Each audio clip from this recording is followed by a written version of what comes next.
Yo, what is up, guys? Welcome back to another pod on the Jump Ball Pod. Season 2, I believe, is episode 5 or 6 now. I don't remember which one. But today we're essentially, it's not necessarily a pod, we do have one NBA activity, but we're just going to be reviewing a new schedule that's going to start coming up, and this will actually be the end of Season 2.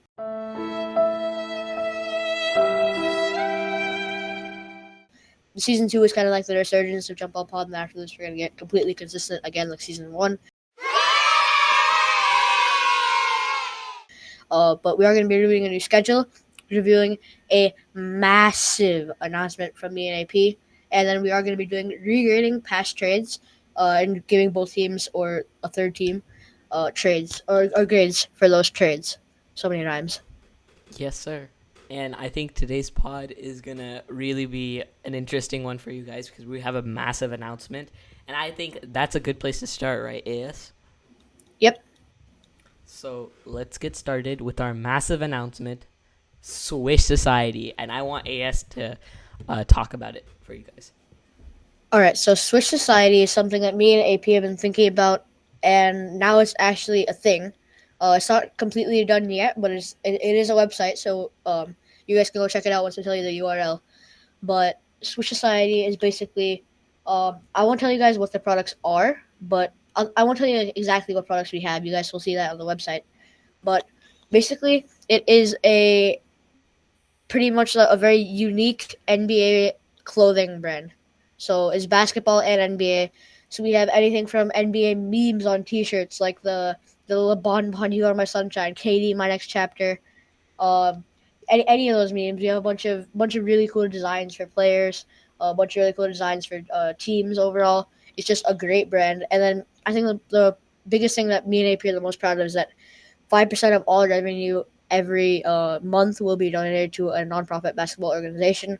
AP, you can keep adding on. Yeah, I mean, this is a massive thing that we wanted to start doing. Like AS said, the 5%, 5%, 5%. Going to the charitable organizations for basketball for hoops for kids is going to be a main thing that's going to really put a positive impact on this world, and it's something interesting. I think you guys will love some of the designs we got, and hopefully you guys enjoy our release, and we will tell you guys the URL right now if you want to check it out. Like I said, it's not fully ready, but it is Swish Society, like you see on the screen, 2024, so 2024 .weebly.com. So if you go check that out, if you want to get some of our things, it's not really Jump Ball Pod associated. It's a more side thing we're doing, but we will have some things related to Jump Ball Pod on that. So go ahead and check that out, and give us some support. We're just starting out, so all the support is very welcome. Yeah, guys. I think all of our products going forward, and probably most of them going forward, are going to be designed by us. So, if you guys also want to see your own ideas come into fruition, we're going to have a bunch of forms that you can fill out on the website. And then I think the biggest part with where customers help out is that we're going to have a form. As soon as you enter the website, there'll be a newsletter or form basically saying that what charitable basketball organization would you like to nominate for that month that we're donating. So it could be anything from like in a rec league that's just nonprofit, obviously, in maybe some needy areas. It could be an equipment donor that's just a group that donates equipment to people who need it, or it could just be any basketball organization like a coaching or something like that. You guys can get to nominate what organization you want to see, and there will also be a form where you guys can actually like pretty much write out your idea of a product, and we can try and make it come into fruition. And that, yeah, what Aya said was all true. And then also, we will be having some different like clothing drops. So you'll see some different kinds of styles and like some different sections of things, so you guys can see what you like. And also, you can we'll probably have some community polls on YouTube where you guys can choose maybe some designs that you want to see. So it's very open to all you guys, and yeah, it should be really good. So AS, you have anything else to say for this? No, not really. It's just the monthly drops, guys. That's like I think would be the most fun part about this thing. We're gonna have just like Bucket Squad, similar, very similar to Bucket Squad. We're gonna have monthly drops of new designs and new series. Right now we have like 3 series, I think. Just like series of pretty much like the same design, but just different players or teams or memes in some cases. And also, just a quick pause before we move on, guys. I hope you are like really surprised with this change in quality of our videos. I actually got a new mic, and we figured out the culprit of all our lagging issues. Which, guys, it wasn't me being in a different country. It was not my Wi-Fi. It was actually AP's PC. So right now he's on a MacBook.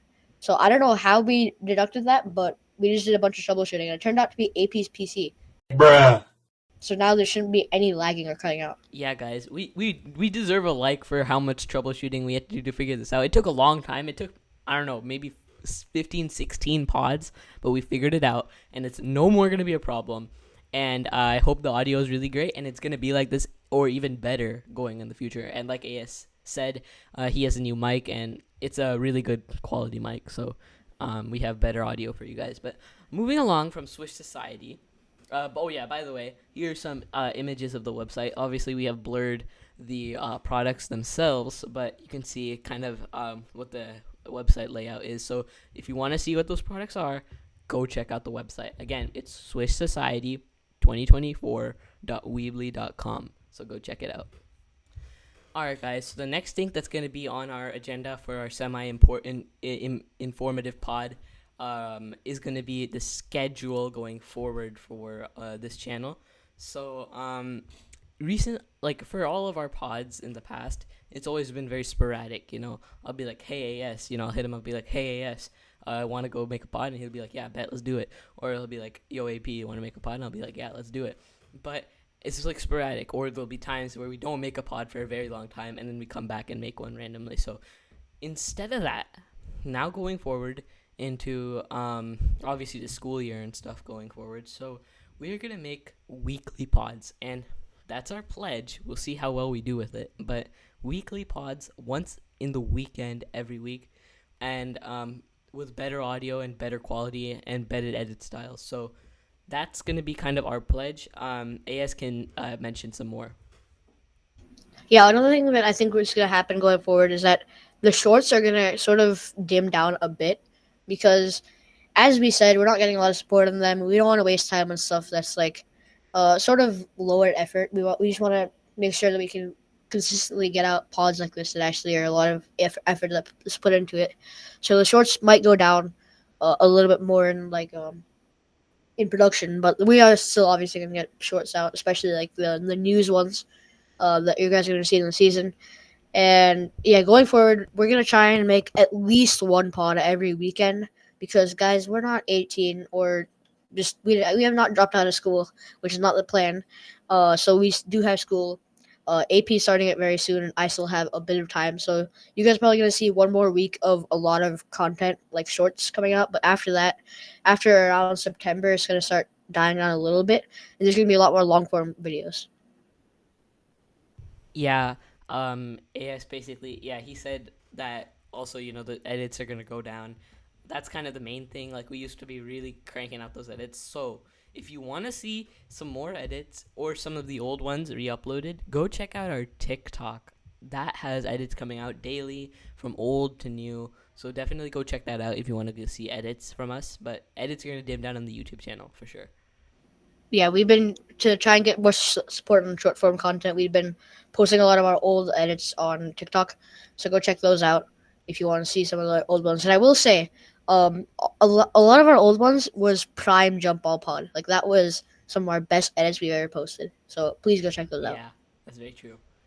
So now I'm moving along.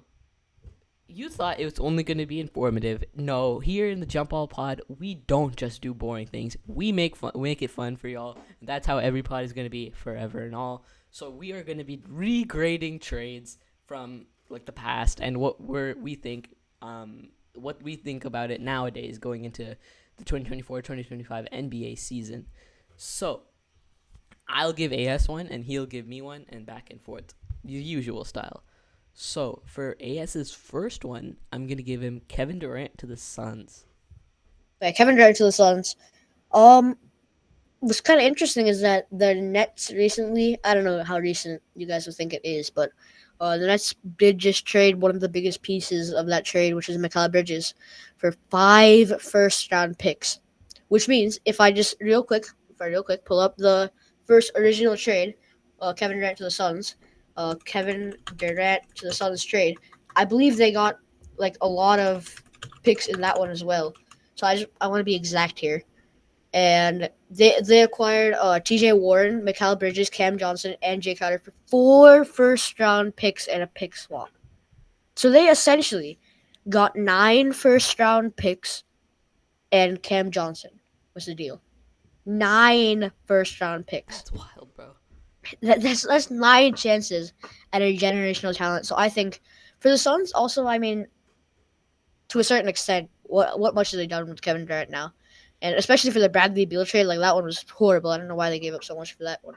But for Kevin Durant, I don't know, man. I'll give for the Suns, I'll give them a C minus because they haven't done a lot with now their big three.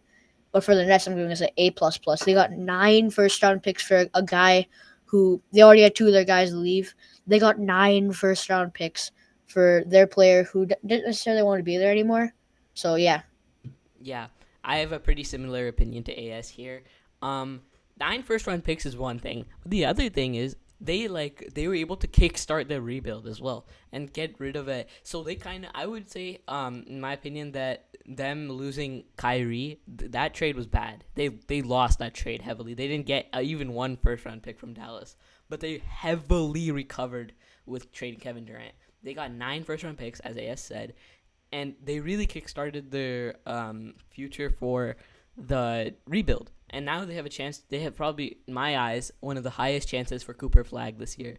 So that's a definite A plus for the Nets. I'm gonna give them a B.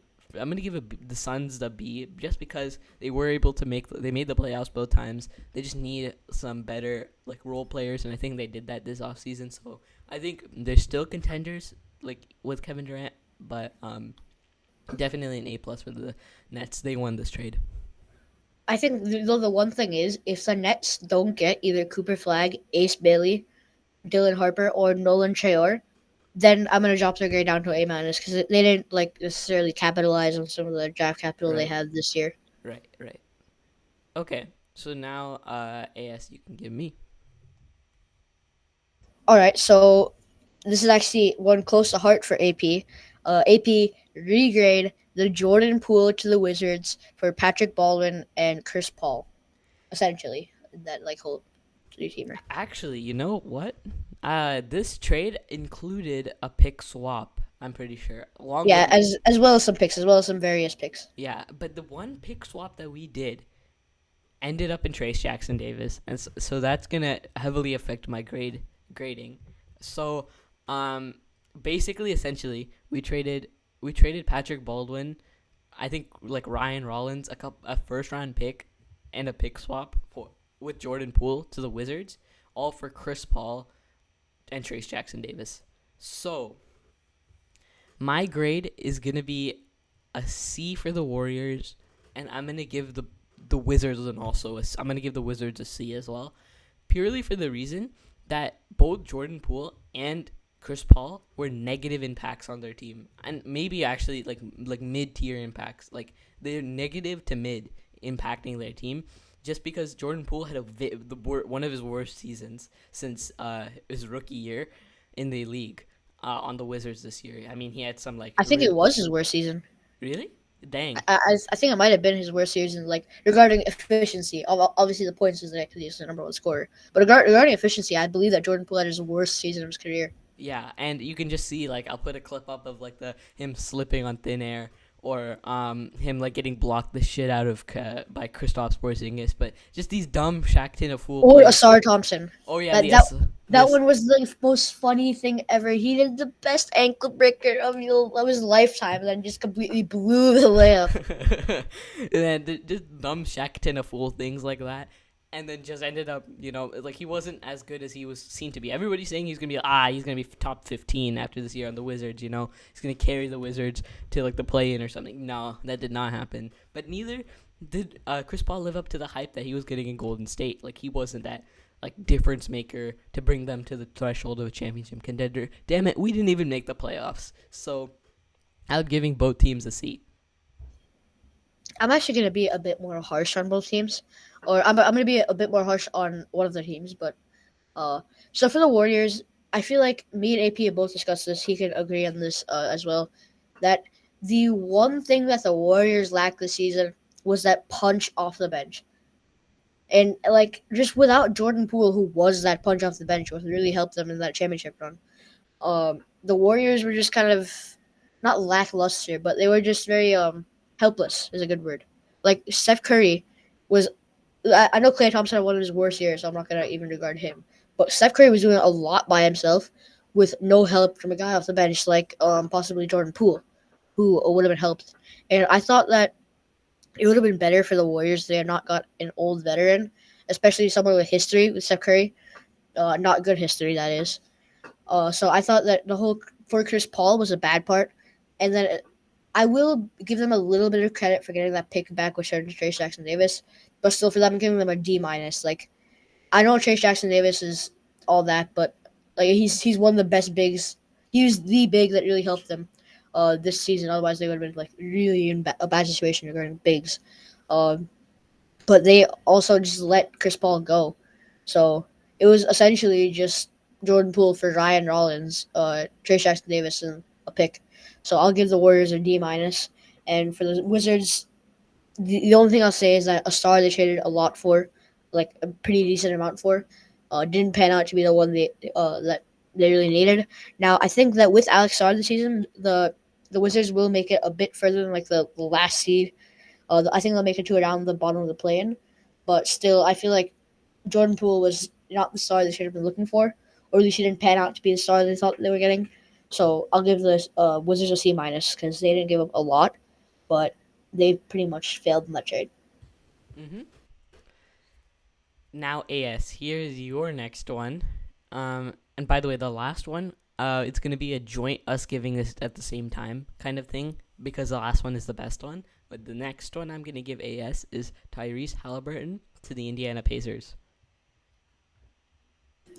All right, so same thing. Before I give my opinion, let's pull up the full trade. I believe it was Buddy Hield was involved in that trade as well, so that's also going to factor my decision.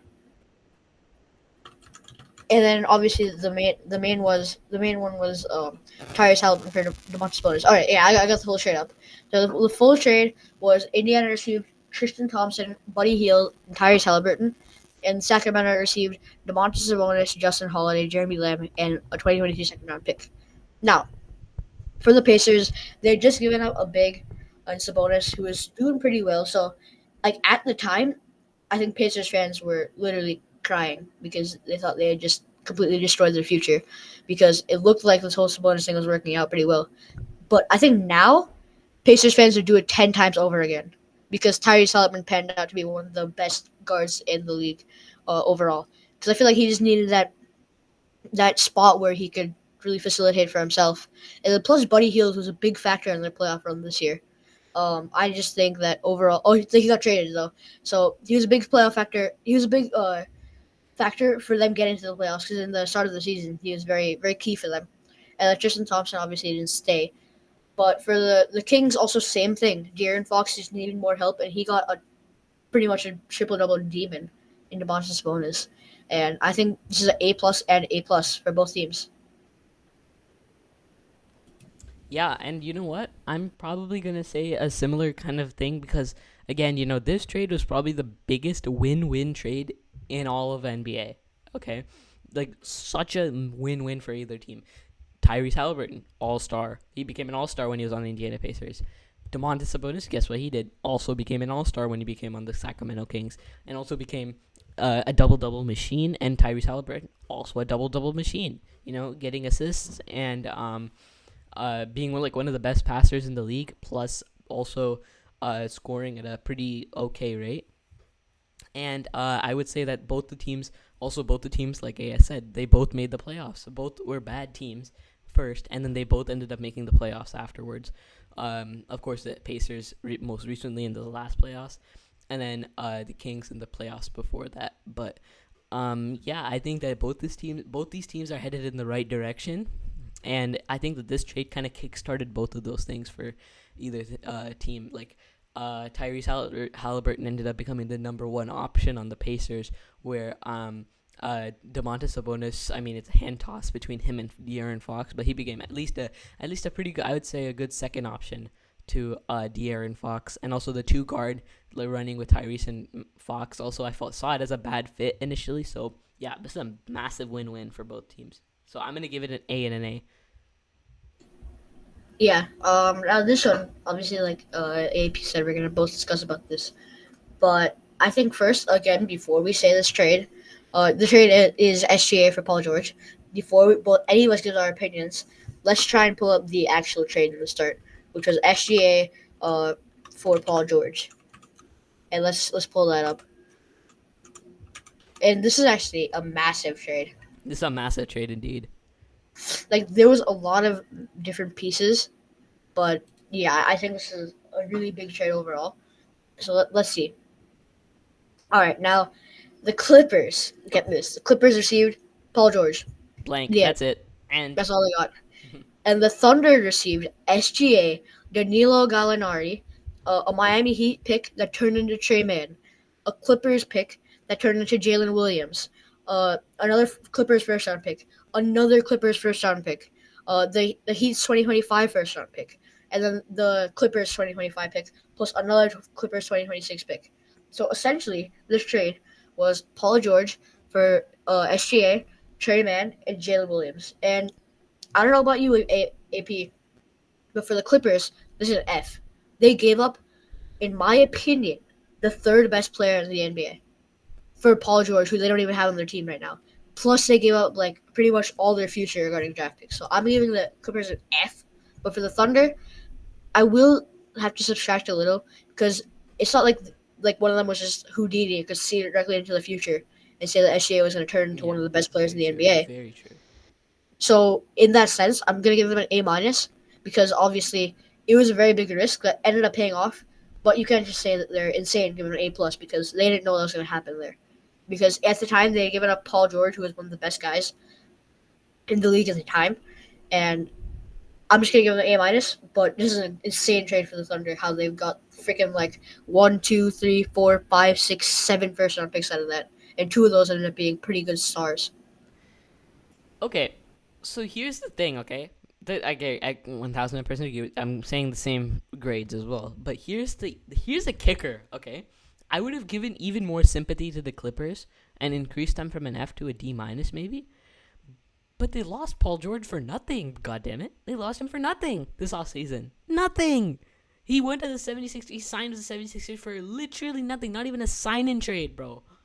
So that's unacceptable. You literally lost the top three player in the league, one of the best second options in the league currently. Like he's up there. I mean, like getting better, I guess, but we'll see. And a boatload of picks that could, who knows? Clippers might suck this year. What if they trade Kawhi Leonard and then that 2024 pick turned into freaking Cooper Flag for the Thunder? Like, there's nothing else to say about this. Yeah, I mean, like this would have been a little bit. I would have had more sympathy for the Clippers if they had turned Paul George into something. But they got the offer from the Warriors for Chris Paul and Andrew Wiggins, plus some other stuff in that deal. No. Not only Chris Paul and Andrew Wiggins, they got offered Jonathan freaking Kuminga and picks. Yeah, I mean, they lost him for nothing. I know the Clippers are like, oh yeah, I think it was just better for us if we just let him walk in free agency. But no, you were offered, guys. I don't know if you can see my screen right now, but I am like, you can see me if like obviously you'd be able, you can imagine what I'm doing right now. But what the hell are the Clippers doing? Such a lost franchise. And then plus Steve Ballmer is probably like pretty much in depression right now because he just bought a $2 billion arena or something with a team that's so lackluster. And if I were Steve Ballmer, I would just accept my losses, sell the team, but before I sell the team, fire the entire front office because this was the worst sell of a star player that you could have got a lot of value for. They got him for nothing. Don't even get me wrong. Like the Clippers had a pretty meh offseason. I think they got a lot of role players, but you're about to move into a brand new building that you spent like literally your entire money on, basically. Like it's the most swanky new building in the league, and you literally have the most injury prone star in the world, the most like petty and like if things go jump ship kind of star in the world as your second option, and role players. What are you gonna do with that? How are you gonna make money? What is your profit margin? Your profit margin from that, bro. Like Steve Ballmer, if I were you, just jump ship right now, bro. Just pull a James Harden. Just leave. You're not. It's gonna be a dreadful season, and I'm telling you, Kawhi's gonna ask out. He's gonna play really hard. Start the season. They're gonna suck because they have no like talent on this roster, and then Kawhi's gonna ask out, and they're gonna have to leave. They're gonna have to trade him because because he has leverage on the front office, obviously, um, for being there so long and for being the kind of player that he is. So, and he's done it in the past, obviously, with the San Antonio Spurs. So I'm gonna say that Clippers are like this turned into a Clippers rant from the trade, bro. But Clippers are lost. They're such a sorry franchise. Whatever good move they do, it turns into a double negative. So yeah. Clippers fans, get ready to watch Ivica Zubac and Derrick Jones Jr. for the entire year, plus Kevin Porter Jr. Yeah. Oh So, yeah, and you literally built the all-time jailbird squad. oh my God, bro, that was like the Clippers are so lost. And I swear to God, if the Clippers lose Kawhi Leonard again for nothing, either they get like pretty much jack shit in a trade, like they just get a bunch of contracts, or they just let him walk in free agency, which I believe is going to be in a year or two. If they No, do but that he got again, re-signed. oh yeah, he got re-signed. So if they lose the trade this time and don't get a young player or like a plethora of picks, I think Adam Silver should think about getting rid of the Clippers in the league. Or relocate them, which would be dumb because they just built a new arena. Relocate them to Mexico City for all I care. But the Clippers are the worst organization unless I can somehow turn that around in the next like 3 or 4 years. Plus, and like they haven't had one like it doesn't matter if Paul George was even there. They haven't had one run with him either. Like they made the conference finals, but that was with only PG, and PG freaking turned into prime MJ in order to do that. Nothing else. Honestly, that's all we can say really. If you want more of these kinds of things, I mean, it's fun to rant about teams. Let us know in the comment section below. But apart from that, I think that's it for today's podcast. AS, you can take it away. Yeah, I mean, the only other thing is if you guys want to hear us rant about our own favorite teams, which is the Bucks and Warriors, please do comment down below because I know we both got a lot to say. A lot to You know, say. AS, that's a great idea for a next pod. Guys, if you want to see that, please let us know. But we're probably going to do it anyway because it seems like a great way to do some content out while reading our rage out. So let's do that. It's a great idea. Season 3 opener is probably going to just be us ranting about our favorite teams. Hmm. But anyway, that's going to conclude it off for us today. I really do hope you guys are excited about Switch Society. Something that we worked pretty hard on. We have a lot of products coming out soon. We have already some out right now. And you guys will be able to purchase some of our products very soon. That's just got to get sorted out before that. But please do go check out the website, check out the products, maybe get some stuff on your wish list so you can buy it soon. But other than that, subscribe, like, because we do need the support so we can get monetized very soon, and then we can start grinding out content. But anyway, that's enough for me. Peace. Peace.